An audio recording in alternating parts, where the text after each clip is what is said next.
Live from downtown Detroit, home of WDIV and Click on Detroit, Local 4 News at 6 starts now. While most of us just had the snow to deal with, some people in Monroe woke up to this ordeal. Their street turned into an icy river due to flooding from ice jams. Topping our news at 6, most people just aren't prepared to deal with freezing cold water up to their waists or up to the windows of their vehicles. We've been bringing you remarkable images all day from Sky 4 and on the ground. The water coming from the River Raisin after ice jams formed. One woman even had to be rescued from her swamped car. Sean Lay is live in Monroe tonight. Sean, have things improved any out there at all today? A little bit, and we want to show people why the water was flowing into some neighborhoods here. Right behind me, that's the River Raisin, full of ice. Just look at that. An unbelievable sight, side to side, top to bottom, all the way downstream. Well, listen, the River Raisin still flows underneath all that ice, sometimes hits big chunks of ice, and the ice dams up the river. And the water has to go somewhere, and today it did. From Sky 4, you can see how a driver got stuck in rising icy floodwaters more than a block away from the River Raisin. Cell video showing a firefighter trying to use a ladder to get the woman out of water that is deeper than it looks and rising. Monroe police body camera now showing the rescue. The woman tells me that now she is okay. Floodwater, surrounding cars, ice, locking them in. The water and ice, a rude awakening for Jacob Butler. I woke up to go to work this morning, and when I came out, it was completely flooded. And I took a couple steps forward and realized I was completely submerged up to my knee. So I turned around and I had to call in to work, tell them I can't make it today. Savannah Snyder scooping freezing water out of her car that she's hoping is not ruined. She needs her car. My hands are freezing and I'm cold and I don't want to be doing this. By noon, the water was waist high before the river crested. Some streets in Monroe take on floodwaters, but water hasn't risen this high on streets in some time. The ice on the river is a foot thick or more. It dams the water, and then you start to have a backup of it is what ends up happening. And the biggest affected areas become these areas here. And it can go as far all the way up to about Telegraph Road. Absolutely remarkable. Again, looking live at the River Raisin and all of that ice. I'm looking at the riverfront homes here. They're completely dry. The riverfront drive right in front of me, pretty much dry, a couple inches of water there. It's the water from here going up this way into some of the streets. So neighbors there are watching the water creep closer to their homes. They're hoping their basements don't get wet. A few people do say they've got some water there. And then the concern is another storm. How about some rain? And when all this starts to melt. We're live in Monroe tonight. Sean Lay, Local 4, back to you. Really unbelievable pictures there, Sean. We appreciate it. Well, it appears we are in for another eventful evening of weather. This time the wind, a concern. You could hear it across Sean's microphone. Right. Let's go ahead and check in with Paul Gross. Some big gusts later on tonight, too, Paulie. Yep, we're trading one hazard for another. That wind advisory covers all of southeast Michigan. All of us are covered. It goes into effect at 9 p.m. and then it ends at 8 o'clock on Saturday morning. So let's talk about it. Wind gusts right now. We're watching these very carefully. Western side of the area is getting the strongest gusts right now. You see 26-mile-per-hour gust over in Pontiac, 35 in Lansing. So this stuff is all going to be increasing from west to east over the next several hours. So let's talk about that. Now, through the evening hours, we're going to have just a lot of cloud cover. Snow showers developing with the cold front coming, but the snow isn't the big deal tonight. It's the wind gusts. So we're looking at 20 to 30-mile-an-hour gusts now, as you just saw in some spots. Then by 8 o'clock, 25 to 35-mile-an-hour gusts. By 10 o'clock, we're probably going to be around, maybe even above 40-mile-an-hour gusts. And between 10 and midnight, those gusts increasing to 45 to 50 miles per hour. There could very well be some power outages overnight, so we're going to stay on top of that situation. Lots more to talk about with your weekend forecast and next week, and we'll do that in a few minutes, guys. All right, Paul. A heartbreaking case of animal cruelty has the Humane Society of Huron Valley offering a $500 cash reward. They want to find whoever left a dog in a cage out in a field where the dog apparently froze or starved to death. Pam Osborne in Ypsilanti with the story. Pamela? Animal cruelty investigators say that dog was found in this small field off of Share Avenue, just west of Harris Road in Ypsilanti. And the backdrop there is I-94. There are homes and apartments nearby, and investigators are hoping someone may remember the person who dropped off that caged dog here to die. It's horrendous. It's horrendous. Animal lover David Ungar was stunned when we told him about the dog that was found in a cage frozen to the ground near the Village Grove Apartments in Ypsilanti on Sunday. Investigators say the dog, a young pit bull mix, was emaciated. His cage was covered in filth, his body covered by snow and ice.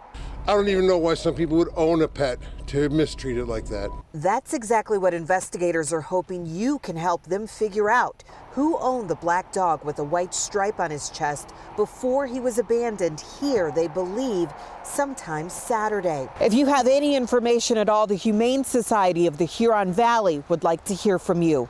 In Ypsilanti, I'm Pamela Osborne, Local 4. Hey, Pamela, thank you. After nearly a year of house fires in the Virginia Park neighborhood, the Detroit Arson Task Force say they believe they have the person responsible. This image from Atkinson Street in Detroit shows just one example of the damage done by those fires. Investigators say Andrell Davis was charged with 1 count of arson for a fire set earlier this month, but today he was arraigned on more arson charges. Our Megan Woods joins us live from one of those charred homes. Megan.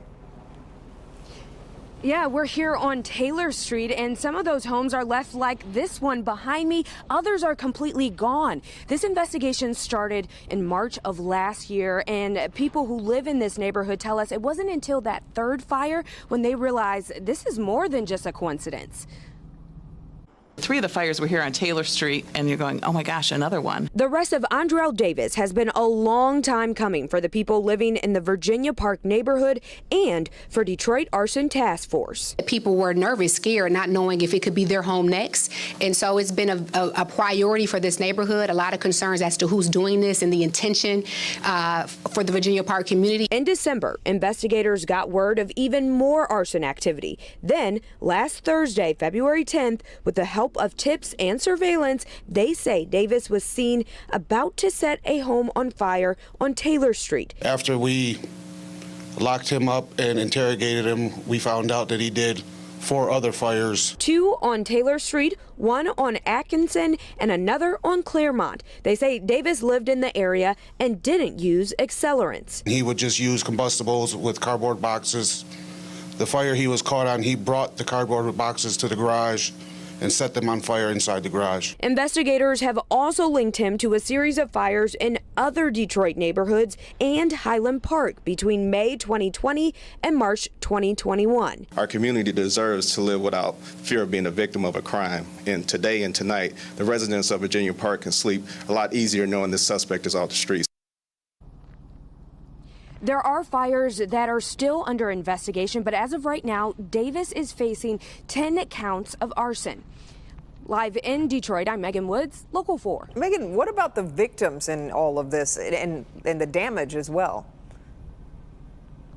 Yeah, well, investigators told us one of these homes would have cost $350,000 to redo. Since then, it's been knocked down. But something interesting that they mentioned was Davis, he targeted vacant homes because he didn't want to hurt anyone. Interesting. Okay, Megan, we appreciate that story tonight. Devin. Let's look at the latest coronavirus numbers. The trends still moving in the right direction. State reporting a 2-day total of 3,827 new cases. So the average at 1,914 cases a day at the moment. 112 more people dead from COVID over that same period of time, including 61 from a Vital Records review. Tonight, an important Help Me Hank recall alert affecting parents with newborns. A massive recall of infant formula is underway after a number of infants became ill. Consumer investigator Hank Winchester is following the latest and joins us live. Hank, this is very concerning. Kimberly, absolutely. It's scary stuff for parents. I mean, these products sold at stores all over Metro Detroit, like the Meijer you see behind me, Kroger, your local pharmacy. Here is what you need to know.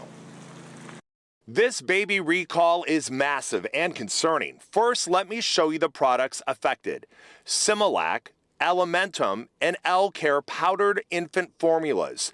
The concern is infants have become sick with bacterial infections after consuming these products. So how do you know if the product you have at home right now is affected? Well, take a look at the bottom here. See these numbers? If your numbers are 22 to 37, it's part of the recall. Then take a look at the expiration date. Anything after April of 2022 is a product that's being affected. The products are now being pulled from store shelves nationwide and here in Metro Detroit. In fact, if you try to buy a recalled product like I did today at this Meijer store, you receive this warning at the checkout. The FDA releasing this statement. The FDA is investigating complaints of 4 infant illnesses from 3 states. All 4 cases related to these complaints were hospitalized. As this is a product used as the sole source of nutrition for many of our nation's newborns and infants, the FDA is deeply concerned about these infections.